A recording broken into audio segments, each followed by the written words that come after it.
ইতিপূর্বে আলোচনা চলতেছিল হজের সাথে আমাদের সম্পর্ক বিষয়। হজ আমরা কেন করি? হজ করতে হয় বাইতুল্লাহ দিয়ে। আমরা শুধু মক্কা থেকে অনেক দূরে বাংলাদেশে অবস্থান করি, টাকা পয়সা খরচ করে সেখানে গিয়ে কেমন একটা যেন সাদা শিখে পাগলামি ভাবে প্রত্যেকটা মানুষ একটা সাদা পোশাক পরে কোনো প্রকারে অহংকার ছাড়া ধরি ধরি যারাই সেখানে হজের উদ্দেশ্যে যায়, যাদেরকে আমরা কবুল করে সবাই মিলে সেখানে উপস্থিত হয়ে কেমন যেন কিছু কাজ করে, দৌড়াদৌড়ি করে, এক স্থান থেকে আরেক স্থানে, কিছু স্থানে গিয়ে পাথর মারে, বিষয়টা যেন কেমন কেমন মনে হয়। এই জন্য বলেছিলাম হজের সাথে আমাদের সম্পর্ক কি, এই বিষয়ে আমরা বিস্তারিত আলোচনা করেছি।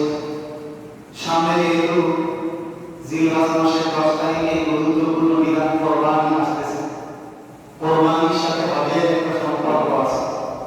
এই জন্য সেটাও আমাদের কি করতে হবে, বুঝতে হবে। খায়ের কোনটাই ইতিহাসের আলোচনা, এই জন্য ইতিহাস বিস্তারিত আলোচনা করলে এক মাসে শেষ হবে। আমি সংক্ষেপ করে প্রত্যেকটা স্থান থেকে গুরুত্বপূর্ণ যে পয়েন্টগুলো আলোচনা বোঝার সাথে দরকার সেগুলাই করব। এই জন্য খেয়াল করে শোনার চেষ্টা করব। ইতিপূর্বে আলোচনা করেছিলাম যে বাইতুল্লাহ আল্লাহ তাআলার ঘর জিয়ারত করা নির্দিষ্ট কিছু মাসে করতে হয়, এর কাজ নির্দিষ্ট কিছু মাসে শিখতে হয়।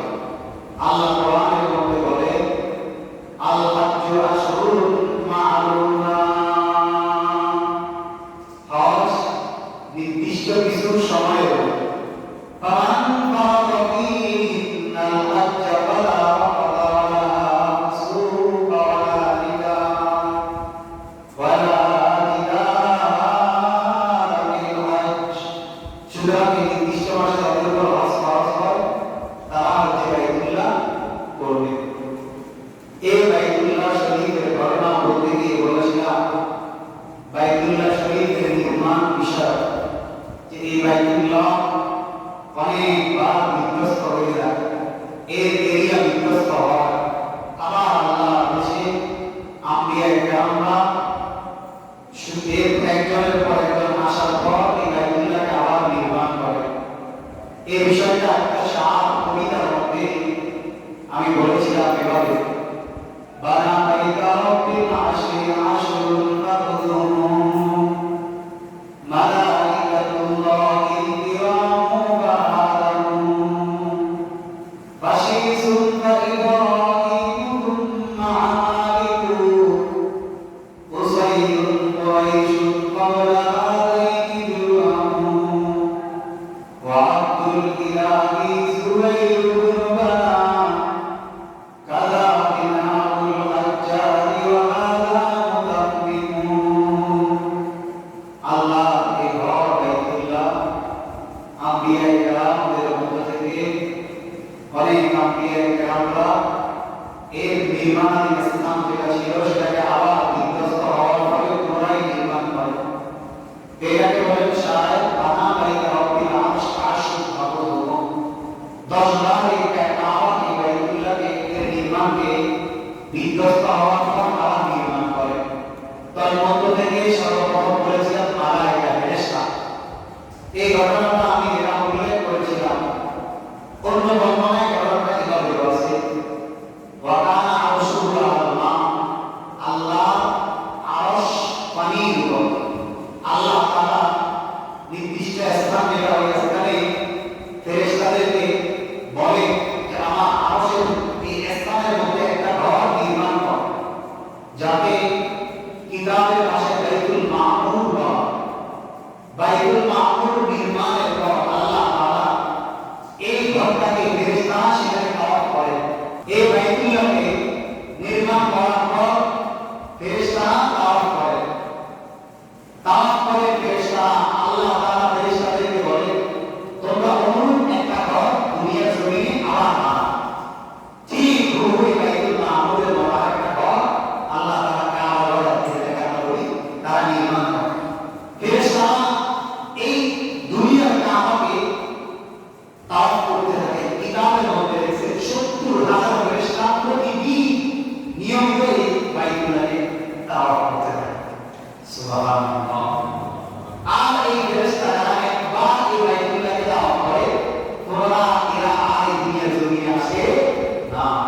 চিন্তা করে দেখেন আল্লাহ হাজার হাজার ফেরেশতা এই বাইতুল্লাহকে দাওয়াত করতেছে।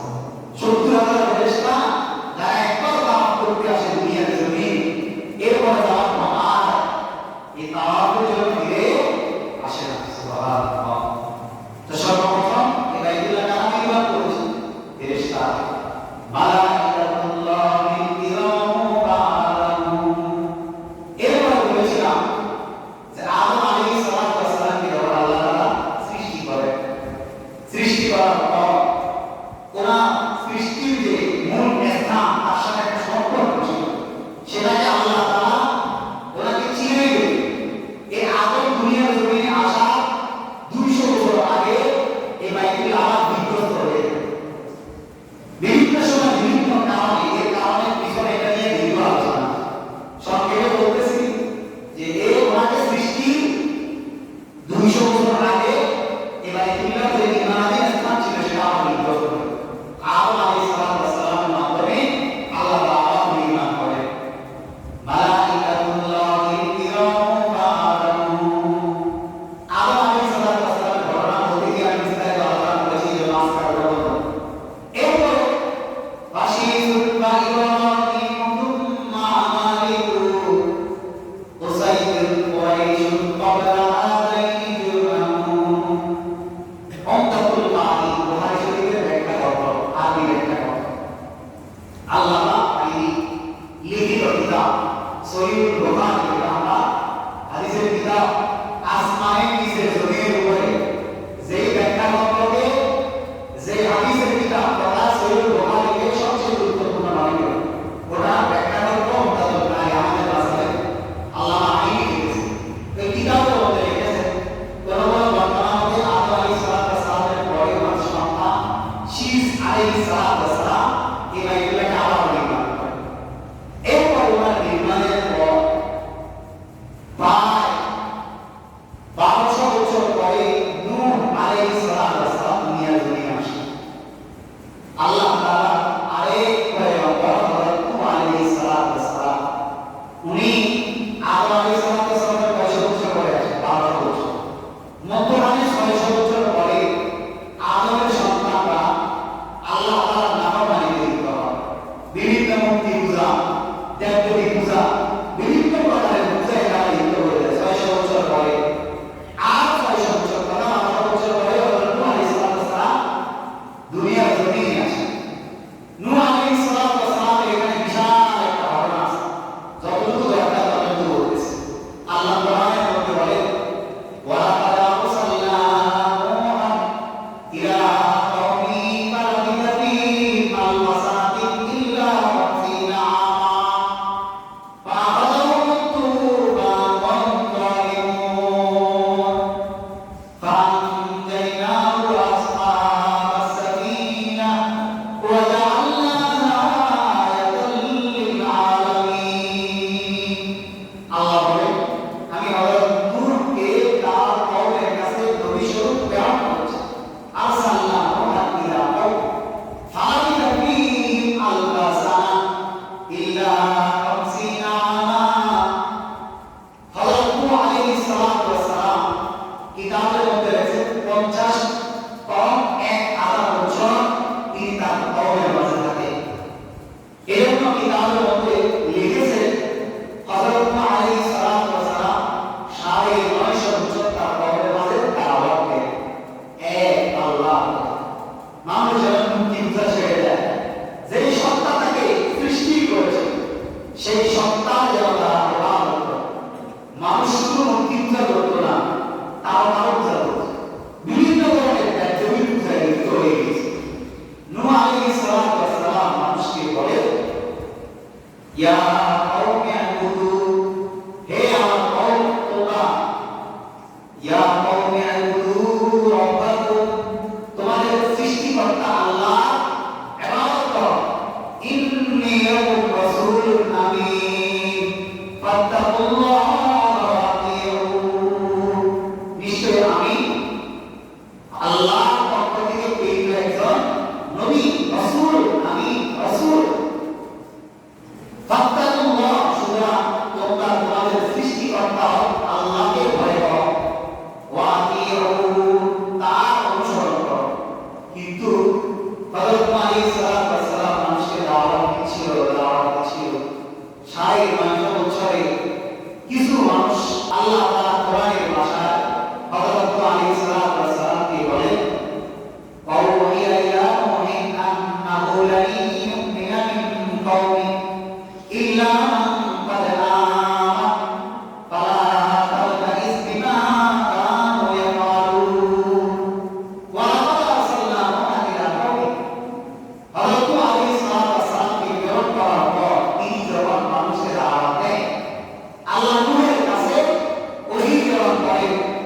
وأوحي إلى نوح أنه لن يؤمن من قومك হে আমার রাসূল নূহ আলাইহিস সালাম ওয়াস সালাম তার কওম গুটি কিছু মানুষ ছাড়া আর কেউ ইসলাম ধর্ম গ্রহণ করবে না লাই ইউমিনা মিন কওমিক আপনার কওম থেকে সামান্য কিছু মানুষ এই ধর্ম গ্রহণ করবে এরপরে নূহ আলাইহিস সালাম ওয়াস সালাম যখন 950 বছর গ্রহণ করে মানুষকে দ্বীনের দাওয়াত দেয় দাওয়াত মানুষ গ্রহণ করে না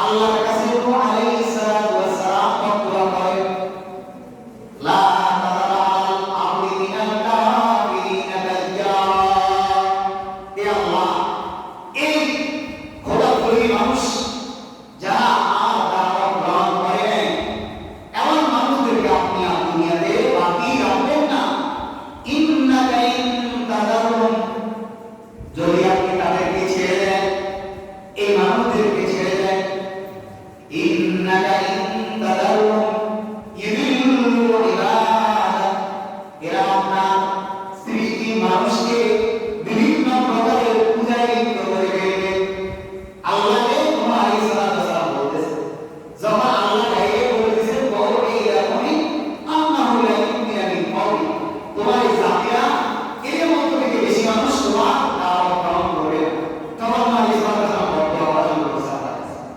আল্লাহ নূহ আলাইহিস সালামের এই বদদোয়াকে কবুল করেন ইন্নাকা ইন তাদারুম ইউদিল্লু ইবাদাক ওয়ালা আল্লাহ তাআলার কাছে এই বদদোয়া যখন বললেন যে আল্লাহ যদি তাদেরকে আপনি রেখে দেন ইন তাদারুম ইউদিল্লু ইবাদাক এদের মধ্যে থেকে কোন মানুষ আপনার ইবাদত করবে না পুরা কয়েক প্রজন্ম সবাই মুক্তিযুদ্ধ হবে প্রত্যেকটা মানুষ আপনার নাফরমানি করবে এভাবে বদদোয়া করার কারণে আল্লাহ তাআলা নূহ আলাইহিস সালামকে বলে যে নূহ তুমি একটা নৌকা নির্মাণ করো কিতাবের ভাষায় যদিও এটাকে নৌকা বলা হয়েছে এই বর্ণনা কিতাবের মধ্যে রেখেছে দ্বীপকলা বিশিষ্ট আর এই দৈর্ঘ্য ছিল না এটা একটা নৌকা ছিল না জাহাজ ছিল মুফাসসিরিন এটা বলেছে এটা নৌকা জাহাজ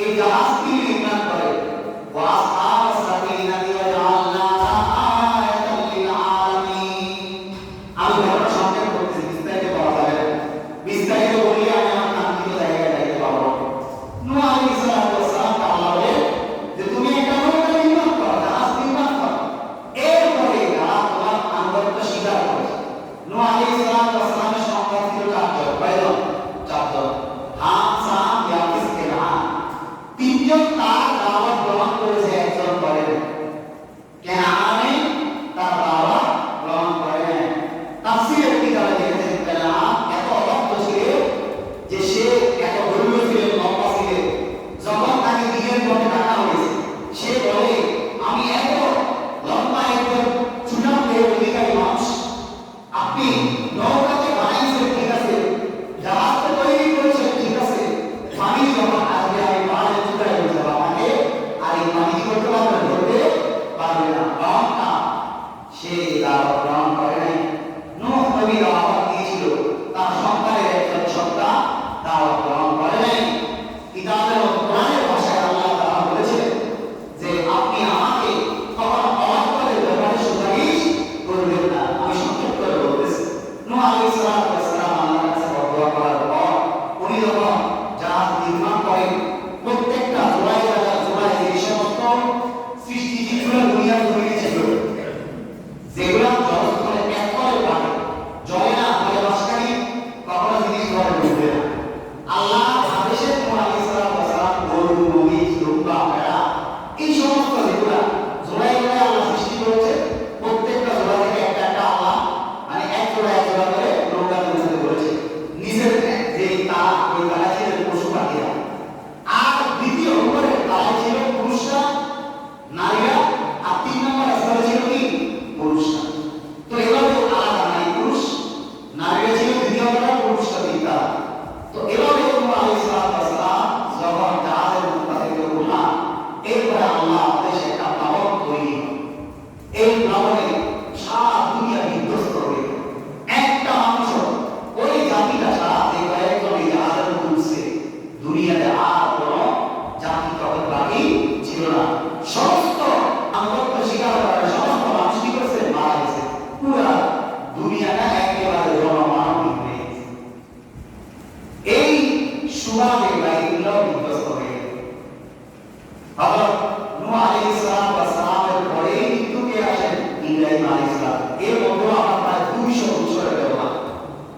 400 বছর রাজত্ব করে দুনিয়ার রাজত্ব।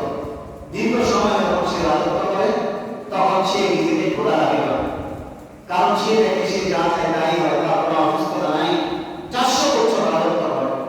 তার প্রধান পুরোহিত মন্ত্রী ছিলেন আজম, ইব্রাহিম আলাইহিস সালামের বাবা।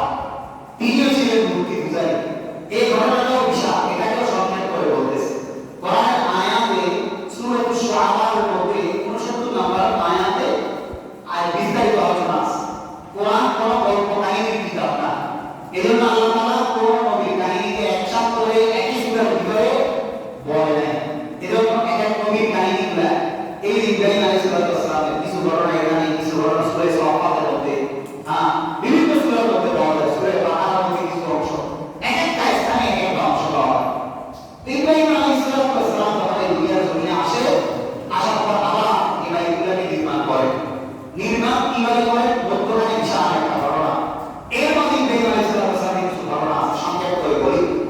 যখন তিনি দেখতেছে যে বুঝ হওয়ার পরে কোন জাতিরা বিভিন্ন ধরনের মূর্তি পূজা করে, উনি একবার কি করলেন? আল্লাহ তাআলা নবীদেরকে বিভিন্ন সময় বিভিন্ন পরীক্ষার মধ্যে নিয়োজিত করেছেন।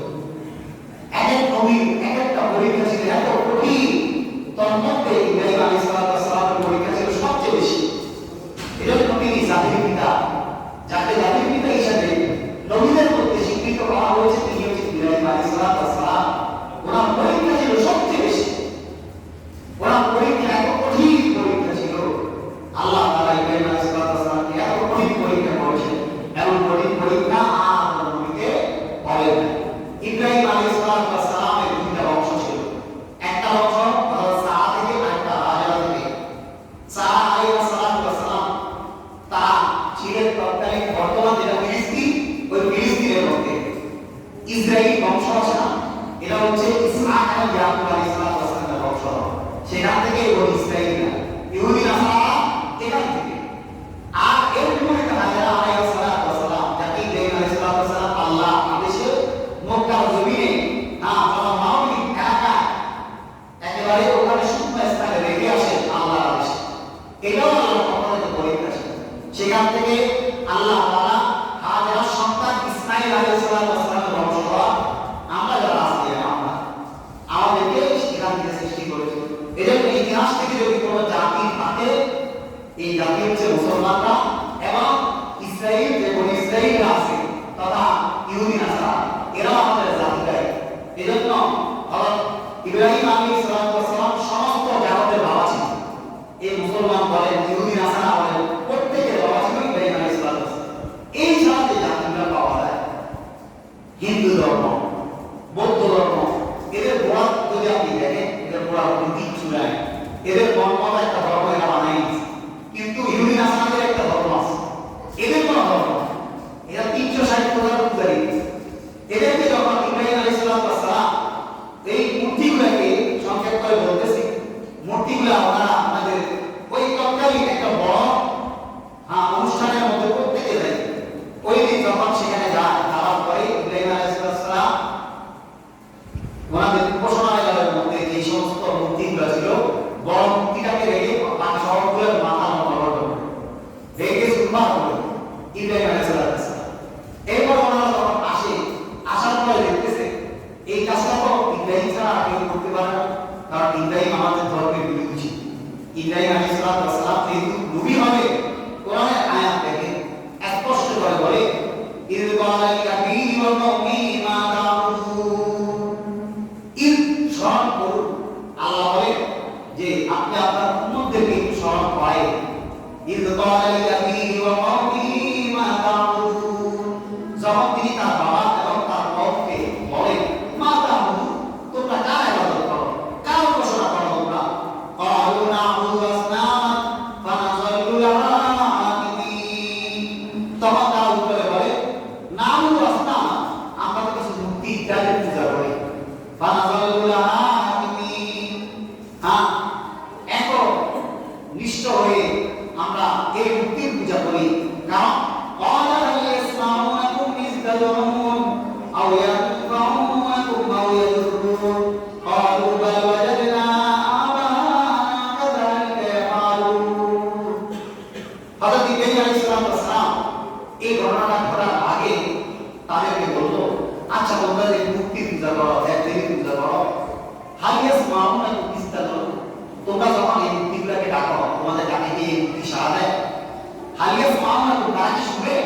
ইস্তাদ, তোমরা যখন ডাকো, আউয়ান ফাউনা কুমায়াতুন, তিনি বলেন তোমরা যখন তাকে ডাকো, ডাকার পর তোমাদের কোনো উপকার, তোমাদের কোনো অপকার এই মূর্তি কি করতে পারে?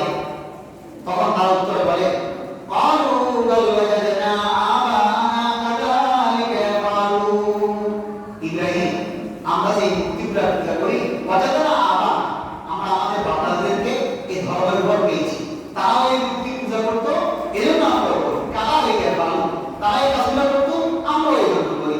ক্বালা ফারাআইতুম মা কুনতুম তা'বুদুন আনতুম ওয়া আবাউকুমুল আকদামুন, ইব্রাহিম আলাইহিস সালাম বলে, ক্বালা ফারাআইতুম মা তা'বুদুন, তোমরা মা কুনতুম তা'বুদুন, এই যে মূর্তিগুলো পূজা করো, দেবদেবী পূজা করো, এদের ব্যাপারে তোমরা কি কখনো চিন্তা করে দেখেছো?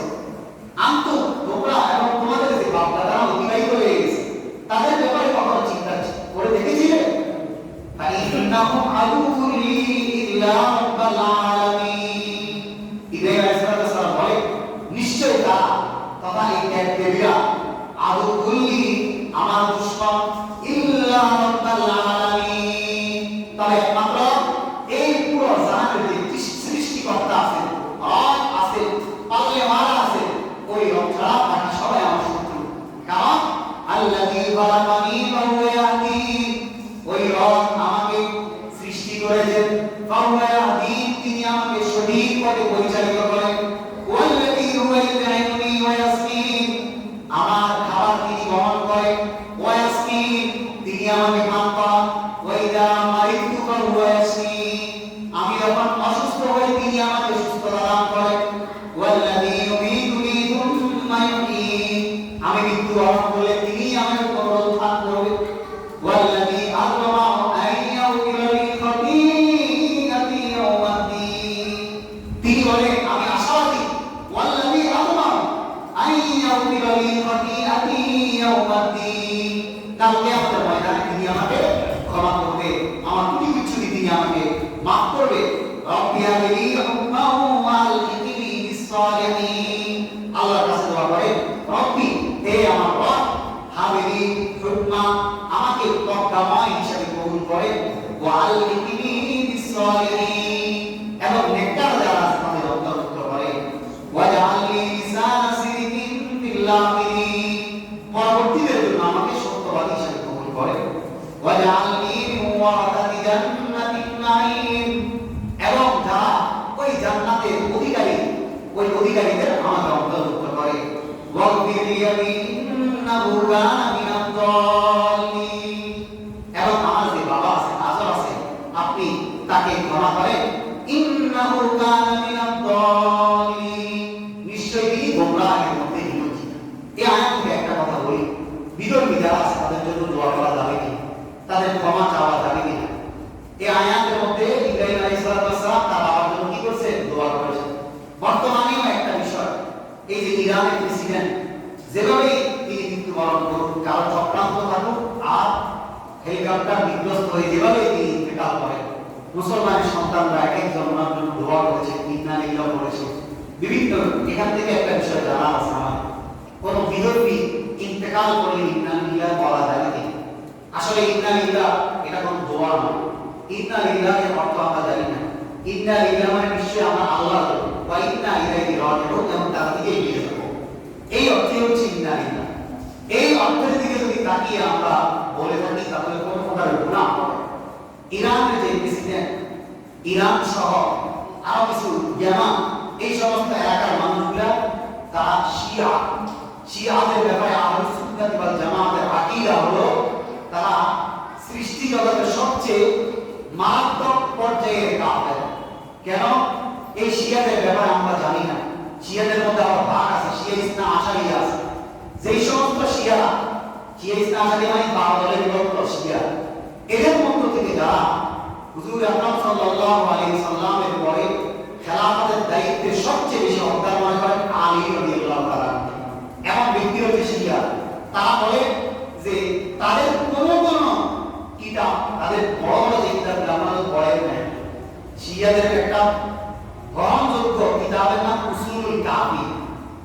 কিতাবগুলোতে তারা এই বিষয়গুলোকে লিখেছে, তাদেরই লেখা। তারা বলেন যে জিবরাইল আলাইহিস সালাম ভুলে আলীর কাছে না এসে মুহাম্মদের কাছে চলে গেছে। নাউযুবিল্লাহ বলেন। এদের আকীদা পুরোই মারা। আল্লামা শফি সাহেব আলাজারের বাণী লিখেছিলেন শিয়াদেরকে কাফের ঘোষণা করার জন্য, কাদিয়ানীদেরকে কাফের ঘোষণা করার জন্য রাষ্ট্রীয়ভাবে অনেক চেষ্টা করেছে। এর কারণ কি ছিল? আমাদের কথা হচ্ছে কাদিয়ানীরা এই দুনিয়ার জমিনে থাকুক, সমস্যা নাই, বাংলাদেশে বসবাস করুক, তবে নিজের পরিচয় দাও, তাহলে সমস্যা নাই।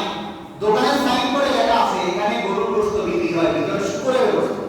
এটা যেমন বাটপারি, ঠিক শিয়ারা নিজেদেরকে মুসলমান দাবি করা এটাও বাটপারি, কাদিয়ানীরা নিজেদেরকে মুসলমান দাবি করা এটাও বাটপারি। কারণ তাদের আকীদার সাথে আমাদের আকীদা মিল নাই। এজন্য তারা কালিমা পড়ার সময় তারা কালিমা যে বলে লা ইলাহা ইল্লাল্লাহ মুহাম্মাদুর রাসূলুল্লাহ, তারা বলে আলিয়ুল ওয়ালিউল্লাহ। এবারে খেলাফত বেলা ওয়াসাত, তাদের যে আকীদা, তারা মনে করে যে আল্লাহর পরে, আল্লাহ তাআলার পরে হুজুর আকরাম সাল্লাল্লাহু আলাইহি ওয়াসাল্লাম নবী, এরপরে খেলাফতের দায়িত্ব কোনো প্রকারে বাঁচা ছাড়া, পার্থক্য ছাড়া খলিফার সবচেয়ে বেশি হকদার হচ্ছে আলী রাদিয়াল্লাহু আনহু। নাউযুবিল্লাহ বলেন। আল্লাহ রাসূল সাল্লাল্লাহু আলাইহি ওয়াসাল্লামের যে সমস্ত সাহাবা ছিল, বিশেষ করে খোলাফায়ে রাশিদিন যারা ছিল, এদের মধ্যে একটা তবকা আছে, আহলুস সুন্নাহ ওয়াল জামাত বলে সবচেয়ে বেশি হকদার আল্লাহ রাসূলের পরে হচ্ছে হযরত আবু বকর সিদ্দিক রাদিয়াল্লাহু আনহু। কারণ ওনার ব্যাপারে বিভিন্ন হাদিস আছে। নবী যখন অসুস্থ হয়, ওনার অসুস্থ হওয়ার পর হযরত আবু বকরকে নামাজের ইমামতিতে দাঁড় করাইছে। এখান থেকে ইশারা ছিল আবু বকর রাদিয়াল্লাহু আনহু পরবর্তীতে খলিফা হবে, ওনাকে পরবর্তী খলিফা নির্ধারণ করা হয়। আবু বকর রাদিয়াল্লাহু তাআলা আনহু পরে হযরত ওমর ইবনে খাত্তাব রাদিয়াল্লাহু আনহু খেলাফত দায়িত্বে আসেন, খেলাফতের দায়িত্ব আসে। তো এখানে যেটা বলতেছিলাম, শিয়ারা মনে করে খেলাফতের দায়িত্ব সবচেয়ে বেশি আলী। শুধু এতটুকু না, তারা বলে যদি ভবিষ্যতে আমরা কখনো যদি খেলাফতের দায়িত্বে আসি, আমরা আবু বকর এবং ওমরের লাশকে কবর থেকে উঠিয়ে আমরা দৌড়া মারব। নাউযুবিল্লাহ বলেন। কত মারাত্মক আকীদা শিয়াদের। এরপরেও আমরা বলি শিয়াদের মধ্যে যারা গালি শিয়া এই আকীদা লালন করে তারা সবচেয়ে নিকৃষ্ট কাফের। আর যারা এই আকীদা লালন করে না তারা কাফের। বর্তমান যে ইরান আছে, ইরানের যে সমস্ত শিয়াগুলো আছে, এগুলা এই আকীদায় বিশ্বাসী মুসলমান। এখন আফসোস হিসাবে যদি আমি ইন্না লিল্লাহি বলে থাকি, যায় আছে, সমস্যা নাই। তবে তাদের জন্য তাদেরকে জান্নাতে পাঠিয়ে দেওয়া, তাদের জন্য জান্নাতের দোয়া করা, এটা যায়। এই সমস্ত কাজ যারা আমরা করেছি, মুসলমানের সন্তান ইরানের প্রেসিডেন্টকে জান্নাতে পাঠাই দিয়েছি, তার জন্য জান্নাতের দোয়া করেছি, এটা জানা যাচ্ছে, এটা আমাদের ভুল হয়েছে। এজন্য বললাম এখানে ক্ষমার যে বিষয়টা আছে, ইব্রাহিম আলাইহিস সালামের ক্ষমার যে বিষয়টা আছে, এটা অনেকগুলো উত্তরের মধ্যে একটা উত্তর। আমাদের নবী আসার পর আর কোন নবীর ধর্ম এই দুনিয়ার জমিনে বাকি নাই। আল্লাহর কাছে মনোনীত ধর্ম শুধু ইসলাম। এজন্য ইব্রাহিম আলাইহিস সালাম যদিও দোয়া করেছেন, এটা আমার ধর্ম হিসেবে সঠিক ছিল। আমাদের নবীর ধর্মে কোন প্রকারের ইহুদি, নাসারা, খ্রিস্টানের জন্য দোয়া করা, ক্ষমা চাওয়া, এটা জায়েজ না। এই বিষয়টা আমরা কি রাখবো? মনে রাখবো। তবে আফসোস শুধু এতটুকু বলতে পারি যে তিনি কেন মুসলমান হয়ে ইন্তেকাল করলেন না, এই হিসাবে আফসোস করতে পারি, এই হিসাবে ইন্তেকাল করতে পারি, বলতে পারি, লিখতে পারি, সমস্যা নেই। তো বলতেছিলেন ইব্রাহিম আলাইহিস সালাম, সংক্ষেপ করে বলি, বিশাল তো ঘটনা। ইব্রাহিম আলাইহিস সালাম তখন এই কাজটা করলেন, মূর্তিকে ভেঙে বড়টা দোষ দিয়ে দিলেন। কোরআনের ঘটনা আছে, এখানে লেখা আছে, আল্লাহ তাআলা ইব্রাহিম আলাইহিস সালামকে বলেন কাজটা কে বলবো? ইব্রাহিম আলাইহিস সালাম বাল ফাআলাহু কাবীর। ইব্রাহিম আলাইহিস সালাম বলেন আমি কাজ করি নাই, বরং এদের মধ্যে মূর্তি যেটা বড় এটাই এই কাজ করেছে।